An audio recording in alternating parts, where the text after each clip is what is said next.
Quand on évoque le biocontrôle, il est souvent fait référence à des mécanismes d'action complexes. Mais il existe aussi des produits très simples qui, utilisés en préventif, peuvent avoir des vertus insoupçonnées pour la santé des plantes.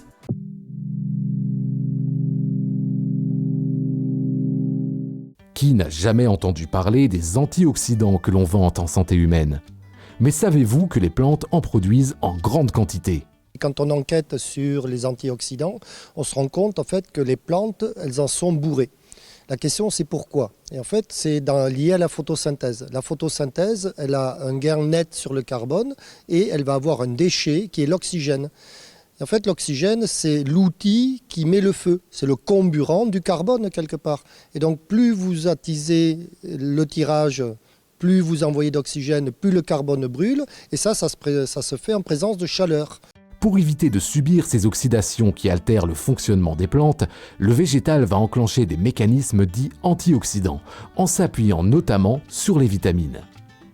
On trouve ces antioxydants en grande quantité dans les plantes, souvent dans les tanins, mais aussi dans les algues. Et c'est pour cette raison que les vertus des algues sont perçues positivement pour le bien-être humain, comme pour stimuler les défenses des plantes. Moi, j'ai commencé à travailler avec ça il y a déjà 5-6 ans. Donc, la première culture, ça a été un mélange céréalier type métaille destiné au fourrage des éleveurs. Et donc là, toutes les légumineuses avaient des anthracnoses, du botrytis et des choses comme ça.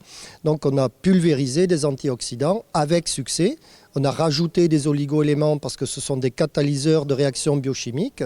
Et avec ça, vous pouvez soigner des plantes au tout début des maladies. Selon notre chercheur, les résultats sont également positifs en vigne et en arboriculture. Le principal atout des antioxydants, au-delà de leur efficacité, c'est leur coût, puisqu'ils sont présents dans l'ensemble des végétaux et dans de nombreux produits pharmaceutiques en vente libre, comme la bien connue vitamine C. Un agriculteur, à la limite, il peut en trouver partout. Donc il y a 2 grandes stratégies qui vont s'ouvrir. Les gens qui vont acheter un produit parce que c'est rationnel, ça pourrait être contrôlé par des process industriels validés et donc on achète un service quelque part mais qui finalement pourrait être d'un très bon rapport qualité-prix et puis d'autres qui pourraient se les produire tout seuls avec des process adaptés et là la plus grande difficulté c'est de contrôler correctement sa propre recette. L'axe clé de ce travail-là c'est de faire du vin de plante réellement. Et toutes les plantes peuvent y passer, y compris les plus grosses mauvaises herbes de la ferme.